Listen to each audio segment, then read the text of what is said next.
जिथे तुमच्या आमच्यासारख्या अनेक जणांच्या पाऊलखुणा उमटल्या आहेत, अशी जागा जिने या मुंबईला बदलताना पाहिलं आहे, जिने हजारो प्राणी पक्ष्यांना खेळवलंय, जिने आपल्याला मोठा होताना पाहिलं, तरीही अजूनही तेवढी चंग असेल का? चला पाहूया वीर माता जिजाबाई भोसले उद्यान मुंबई, म्हणजेच आपल्या बालपणीच्या आठवणीमधली एक राणीची बाग. नमस्कार मित्रांनो, मी चेतन. आज आलो मुंबईच्या भायखळा स्टेशनपासून अगदी काही मिनिटांवर असलेल्या राणीच्या बागेत. या बागेत जाण्यासाठी आपल्याला तिकीट घ्यावं लागेल. पर पर्सन 50 रुपये आहे आणि जर तुम्ही फोटोग्राफी करत असणार तर व्हिडिओग्राफीचे 300 रुपये आणि फोटोग्राफीचे 100 रुपये घेतात, जे तुम्ही ऑनलाईन ऑफलाईन दोन्ही प्रकारे घेऊ शकता.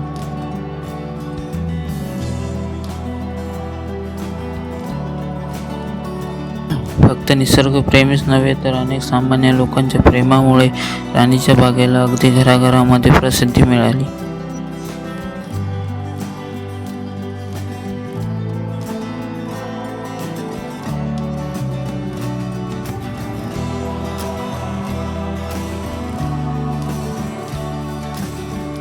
इथे 5000हून अधिक झाडांना वाढवले आणि त्यांची काळजी देखील घेतली गेली आहे.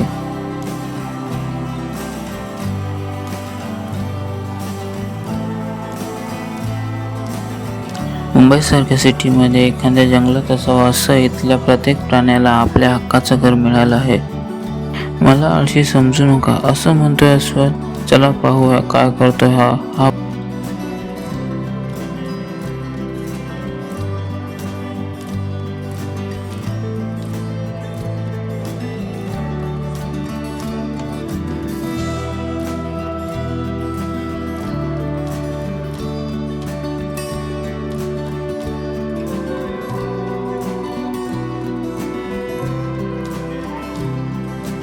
बघा मस्त झोपलाय.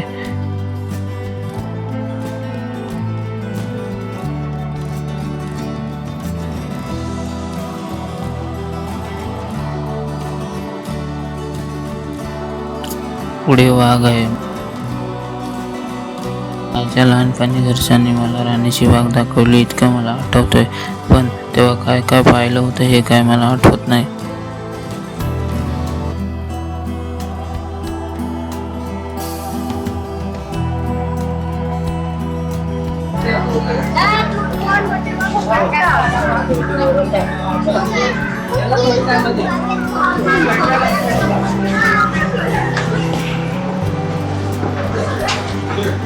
इथं झोपलाय, आजकाल तो झोपलाच होता, वाघ पण झोपला निवांत.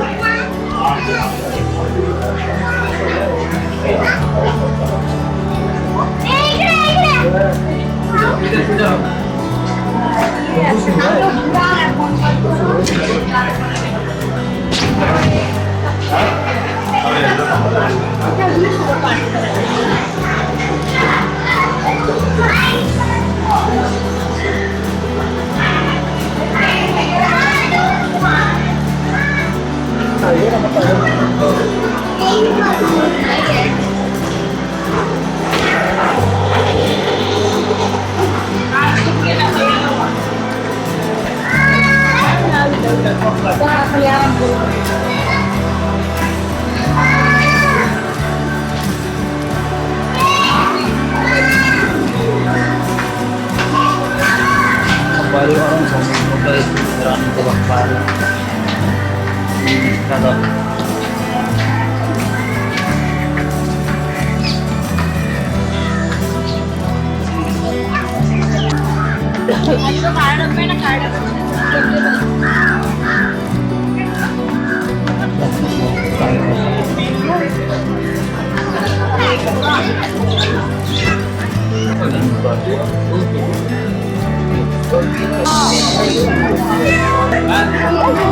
पुढे जाण्याअगोदर छोटासा ब्रेक घेऊ शकता. पूर्वी प्राण्यांना पक्ष्यांना पिंजऱ्यामध्ये बंद करून ठेवायचे. काही प्राण्यांच्या पाठीवर बसून राईडही करायचे. अनेक निसर्गप्रेमी आणि इथल्या ऑफिसरांनी सर्व अभ्यास करून या बागेचा अगदी कायापालट केला.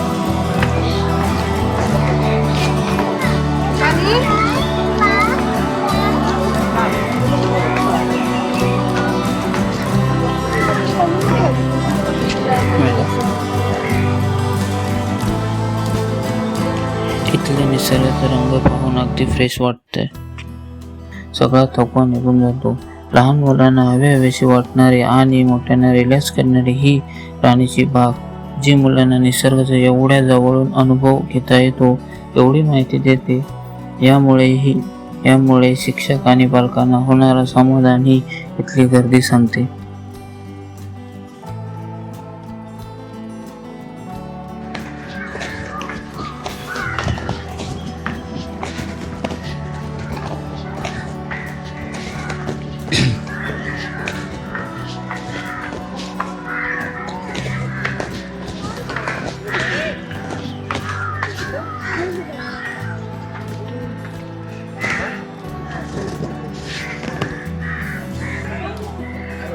हरिण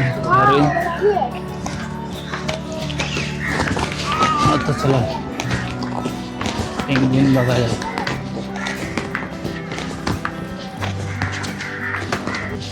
इथं पेंग्विन पक्षी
इथे पेंग्विनची अगदी लहान बाळासारखी काळजी घेतली जाते आणि इथल्या प्रत्येक प्राणी पक्ष्याला हवं असणारं वातावरण निर्माण केलं आहे. काही दुर्मिळ असलेले पक्षी सुद्धा या बागेमुळे त्यांचं अस्तित्व टिकलं आहे.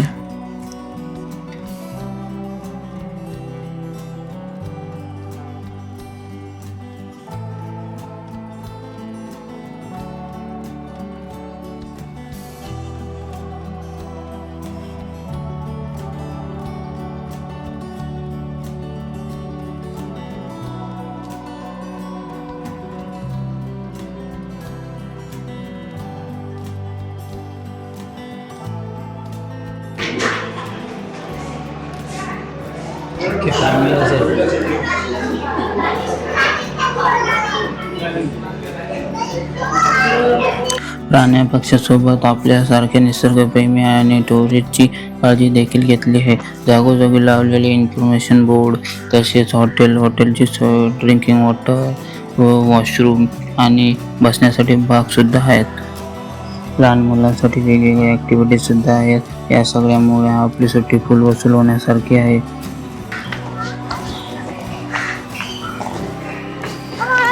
त्यामुळे तुम्ही बिनधास्त तुमचा एक दिवस राणीच्या बागेला देऊ शकता.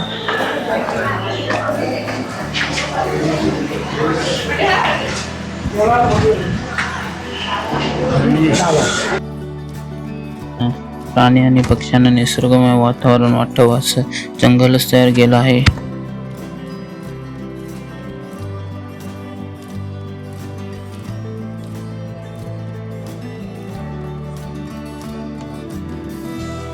प्राण्यांसाठी आणि पक्ष्यांसाठी त्यांना आवडतील असे झाड, पाणी, पक्ष्यांसाठी सुंदर असे झोपळ आहे. अनेक ॲक्टिव्हिटी त्यांना दिली जाणार. त्याच आवडीचं आणि हेल्दी फूड, तसेच त्यांना दिल्या जाणाऱ्या अनेक मेडिकल फॅसिलिटी, या सगळ्यामुळे सर्व प्राणी आणि पक्षी येथे आनंदाने राहतात. म्हणजेच पिंजऱ्यामध्ये असून सुद्धा त्यांना हवा असलेलं फ्रीडम त्यांना मिळालं.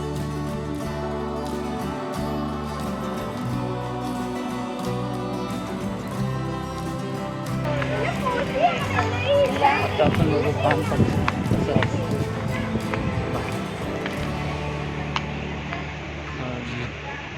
आधी म्हणल्याप्रमाणे सर्व प्राणी आणि पक्ष्यांबद्दल माहिती सांगणारे बोर्ड लावले आहेत.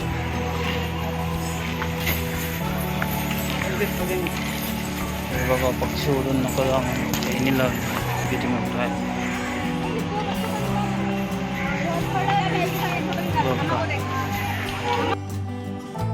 मुंबईमध्ये राहून आपण किती असे प्राणी पक्षी बघतो किंवा आपल्याला त्याच्याबद्दल माहिती असेल.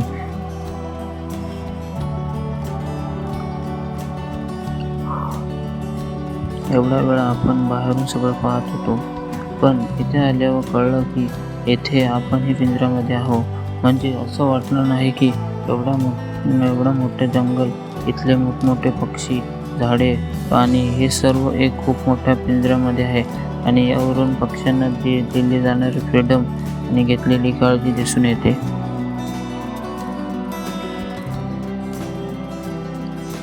मित्रांनो, आजचा ब्लॉग इथेच संपवतो.